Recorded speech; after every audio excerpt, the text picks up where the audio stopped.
Assalamu alaikum viewers. Umar Akhtar from stocksandequities.com.pk. Today is December 11th, 2020, and आज we had a very good session. Another green session. आपकी market ने बड़ा अच्छा intraday में perform किया और फाइनली अगर उस पर सेटल डाउन भी होना तो करेक्शन नहीं थी, but it still ended in negative. KSE 100 index jumped by 0.39% at the end of the day, or 164.55 points, and it closed on 42,470.39. आपका overall traded volume was 302.59 million shares का आज काम हुआ. अब आज की जो सबसे बड़ी रीज़न दी जा रही है, एक तो वो क्रूड ऑयल प्राइसेस है, international crude oil prices. Brent crude मेरे ख्याल में आज जब ट्रेडिंग था हमारी ओपन थी, इट इवन टच्ड $50 पर बैरल. बड़े अरसे बाद इसने $50 पर बैरल टच किया है. और अब अगर आज देखिए तो हमारी जो ड्राइविंग फोर्स थी वो OGDC और PPL से ही आई है मार्केट में भी. इसके अलावा मुझे चीज़ें थोड़ी सी, अगर आप देखिए तो ओवरऑल चीज़ें थोड़ी सी सेटल डाउन भी होती नज़र आ रही हैं, पॉलिटिकल अनसर्टेनिटी के हवाले से भी, और शायद कोविड-19 के हवाले से भी वैक्सीनेशन की बात हो रही है, ट्रायल्स हो रहे हैं. दो थ्रेट्स उधर रहती हैं. और जहाँ तक पॉलिटिकल अनसर्टेनिटी का ताल्लुक है, अगर ये जो एक जलसा है जो अपकमिंग ऑन संडे है 13 को लाहौर में, अगर ये भी इसी तरह नॉर्मल हो जाता है और कोई चीज़ कोई नेगेटिव चीज़ आउटकम नहीं होती, एक नॉर्मल जलसा हो जाता है, तो I don't think so. I think market इसको बड़ी अच्छी तरीके से डाइजेस्ट करते हुए अपना फर्दर ग्रीन अपना रखेगी मोमेंटम. और मुझे लगता है कि मार्केट अब 45,000 47,000 जो मार्केट में बातें हो रही हैं शायद उसको टच कर दे, और we could see a new high. हम इन्हीं टेक्निकल इंडिकेटर्स की लाइट में हम अपना फर्दर अपना एनालिसिस करेंगे. उससे पहले मैं आपको सेक्टर्स का थोड़ा सा रिव्यू दे दूं. आज सबसे पहले रिफाइनरी सेक्टर ही था जिसकी परसेंटेज में आप देखिए सबसे ज़्यादा बाय परसेंटेज इट टॉप्ड. अगर आप देखिए तो अगर कोई मार्केट कैप के हवाले से जिसने टॉप किया तो oil and gas exploration company थी, but oil and gas exploration sector जो था 2.55% से ऊपर था. उसमें आपका OGDC एंड PPL ही आता है. उसके बाद जो इट वॉज सीमेंट सेक्टर 0.67% से ऊपर था. फर्टिलाइजर 0.21% से ऊपर था. आपका commercial banks, food and personal care products, chemical and tobacco negative में रहा. इनके नेगेटिव होने के बावजूद आप नोट कीजिए कि oil and gas and exploration company की इतनी इन्फ्लुएंशियल सेक्टर है कि इसने बड़ा आज आपका सेशन, आपका जो ट्रेड वो है उसको ग्रीन रखा है. मेरा, आप अगर आप मुझसे पूछे तो मेरा हमेशा से ओपिनियन ये रहा है कि जो ये आपकी, अगर आप देखिए तो हमें जो इंडेक्स को 40,000 तक लाने वाले सेक्टर्स, वो सीमेंट था, स्टील था, हमारे और सेक्टर थे, फर्टिलाइजर भी, ये भी चले. अगर कोई सेक्टर नहीं चला था तो हमारा ऑयल एंड गैस एक्सप्लोरेशन ही था वो जो नहीं चला था. और आई हैव ऑल्सो बिलीव्ड, अभी पिछले दिनों में हमारे वो टेक्नोलॉजी के भी कुछ स्टॉक्स ने बड़े अच्छा हमें ग्रीन की बैग दी. फर्दर अगर कोई मोमेंटम हमारे KC 100 इंडेक्स को लेके जा सकता है, आगे की तरफ लेके जा सकता है, तो वो यही स्टॉक्स हैं, PPL एंड OGDC. स्टार्टिंग में टेक्निकल एनालिसिस, KC 100 इंडेक्स का इचिमोकू मैं आपको बताऊं तो अब काफ़ी बुलिश है, क्लियरली बुलिश है. अब इस बुलिश ट्रेंड की स्ट्रेंथ कितनी है ये देखने वाली बात है, कितना स्ट्रॉन्ग है. रिलेटिव स्ट्रेंथ इंडेक्स में आपको बताऊं तो it's on the value of 66. 70 इसका by the book overbought level बन जाता है यहाँ पे.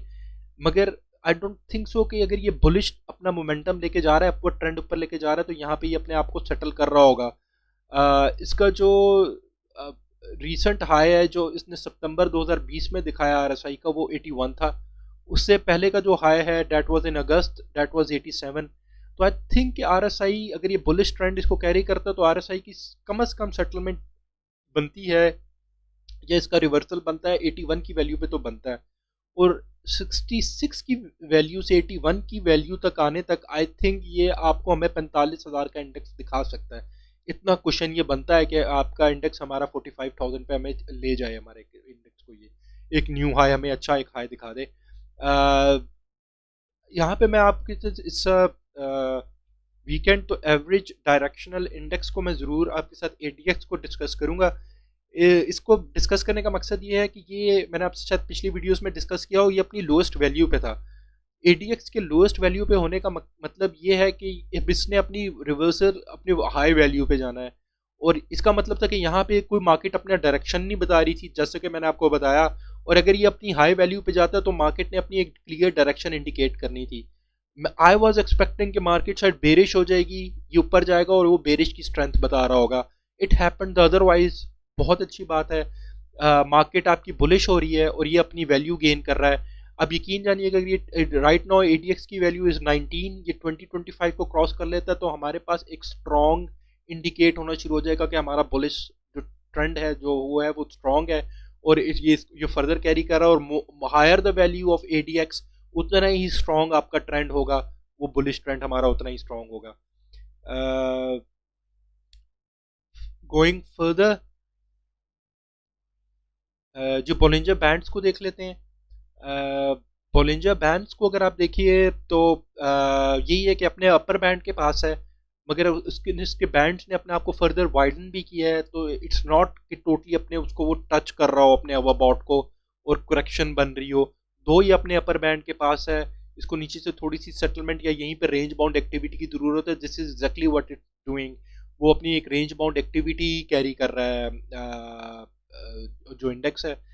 स्टॉक हैस्टिक भी आपको ये चीज़ डिपेक्ट कर रहा है, अपने ओवरबॉट पे पहुंचा हुआ है, मगर आप देखिए कि दोनों लाइंस यहीं पे ऊपर नहीं जा रही, अपने आप को यहीं पे क्रॉसिंग में सेटल कर रही हैं।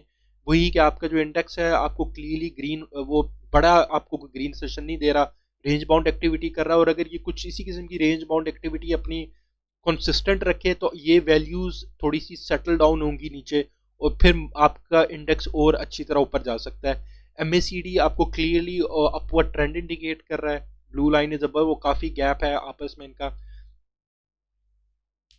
विलियम्स एलिगेटर को देखें तो विलियम्स एलिगेटर भी आपकी अपवर्ड ट्रेंड इंडिकेट कर रहा है। कमोडिटी चैनल इंडेक्स में आपको बताऊं तो सेम केस एज स्टॉकहैस्टिक, अपने ओवरबॉट के पास है मगर ऊपर की तरफ भी काफ़ी कुशन है इसके पास। मैं केसी ऑल शेयर को भी आपसे डिस्कस कर लूँ। केसी ऑल शेयर भी काफ़ी बुलिश हो चुका है, सिर्फ एक्सेप्ट एक लाइन जो रेड लाइन है और वो अभी तक इस केस में फॉल कर रही है, क्लाउड में फॉल कर रही है। रेस्ट ऑफ इसकी जो लाइंस हैं दे आर इंडिकेटिंग कि आपकी अपवर्ड ट्रेंड मूवमेंट है। मे बी इसके यहाँ पे ये इतना स्ट्रॉन्ग बुलिश इंडिकेट नहीं कर रहा मगर अपवर्ड ही इंडिकेट कर रहा है। It's certainly not bearish, it's kind of telling us कि आप बी रेडी, आप ऊपर जा सकते हैं। हमारा इंडेक्स ऊपर जाने के लिए तैयार हो रहा है, और आपकी जो 67 है वैल्यू आरएसआई की, इसकी बिल्कुल उसी तरह आपके पास इसके पास भी ऊपर जाने का काफ़ी क्वेश्चन है। स्टॉक हैस्टिक का भी वही बिहेवियर है जो KC100 इंडेक्स का है, ये अपने आप को क्रॉसिंग में चल रहा है, रेंज बाउंड एक्टिविटी ही डिपेक्ट कर रहा है। मैं आपसे एक और बड़ी इंपॉर्टेंट चीज़ डिस्कस करूँ। हमारे जो पाकिस्तान का एक बड़ा फेमस रिसर्च हाउस है, it's also a broker, one of the top brokers of Pakistan, और उन्होंने शायद आप कुछ लोग जानते भी हैं, उन्होंने बड़ी एक अपनी रिपोर्ट इशू की है अपने मेंबर्स जो उनके क्लाइंट्स हैं उनके लिए, and I also got it. वो रिपोर्ट मुझे भी एक तरीके से मिल गई एक रेफरेंस से, और वो पूरी रिपोर्ट है कि आउटलुक फॉर 2021, एंड वो उसमें ये फोरसी कर रहे हैं कि आपका KC100 इंडेक्स 52,000 को टच करेगा। They're looking at the value of 52,000 in 2021। Why not, मैं आपको बताऊं, मेरे ख्याल में आपका KC100 इंडेक्स 2021 में 50,000 को क्रॉस कर जाएगा। आई ऑल्सो थिंक उसकी मेरे, मगर वो कब करेगा आई डोंट थिंक सो। एक आईडिया के मुताबिक शायद इन मिडल ऑफ 2021, जून जुलाई या सेकेंड हाफ में। उसकी रीज़न ये है, शायद जल्दी भी कर सकता है। उसकी रीज़न बेसिकली ये है कि देखिए, एक्सपेक्ट ये किया जा रहा है कि शायद ये सर्दियां हैं, वैक्सीनेशन मार्च तक आम हो जाएगी, अप्रैल तक पब्लिक के लिए अवेलेबल हो जाएगी, और कोविड वुड भी ओवर, कोविड आपका ख़त्म होगा, लॉकडाउन कम्प्लीटली ख़त्म होगा, तो आपकी जो डिमांड बड़ी कम हुई थी ऑयल की, वो अचानक इट विल इंक्रीज, और वो इंक्रीज करेगी तो क्रूड ऑयल प्राइस वापस उसी तरह इंक्रीज होगी जिन जिन लेवल्स पे पहले होती थी, और ऑब्वियसली वो हमारे इन्हीं स्टॉक्स को भी बूस्ट देंगे, oil and gas exploration company के स्टॉक्स को। जो मैं आपसे कई दफ़ा जिक्र भी करता हूँ, इन लेवल्स पे अगर आप PPL की प्राइस देखें जो अभी 90 के अराउंड ट्रेड कर रहा है, it use to be around 150 अगर आप हिस्ट्री में देखें। तो ये अगर पीपीएल एंड ओजीटीसी चलते हैं तो प्रॉबेबली ये दीज आर द स्टॉक्स जो क्रूड ऑयल की वजह से बूस्ट करते हुए मार्केट को 50,000 तक लेके जा रहे होंगे इन 2021। आज का मैं आपसे average true range is 460।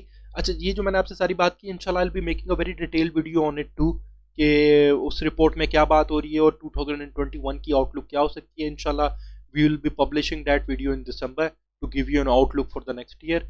Average true range of 460 means कि आप इतनी वॉलेटिलिटी एक्सपेक्ट कीजिए। कल के लिए support is for Monday support is 42,308, second is 42,145, third is 41,985। आपकी रेजिस्टेंस होगी 42,630 पे पहली, second is 42,790, third resistance is 42,952। If I categorize my indicators, MECD is bullish, Ichimoku is bullish, relative strength index को मैं न्यूट्रल ही रख रहा हूँ अभी, बोलिंजर बैंड्स को भी न्यूट्रल कर रहा हूँ, कमोडिटी चैनल इंडेक्स थोड़ा सा ओवरबॉट में है, स्टॉकहैस्टिक भी ओवरबॉट में है, विलियम्स एलिगेटर इज बुलिश। आपकी मार्केट अभी बुलिश ही है एंड इट सीम्स लाइक वो ऊपर जा रही है। Kindly take care of yourself, disclaimer at the end, I am not giving you any entry exit points, कोई बाय सेल रिकमेंडेशन नहीं है। हम इंशाल्लाह हम अपनी दूसरी वीडियो भी आज जल्दी आपको लाइव मिल जाएगी जिसमें हम अपने टॉप ट्रेडेड स्टॉक्स को डिस्कस करेंगे, उनका टेक्निकल एनालिसिस और व्यूअर्स की रिक्वेस्ट को एंटरटेन करेंगे। टेक केयर, अल्लाह हाफिज़।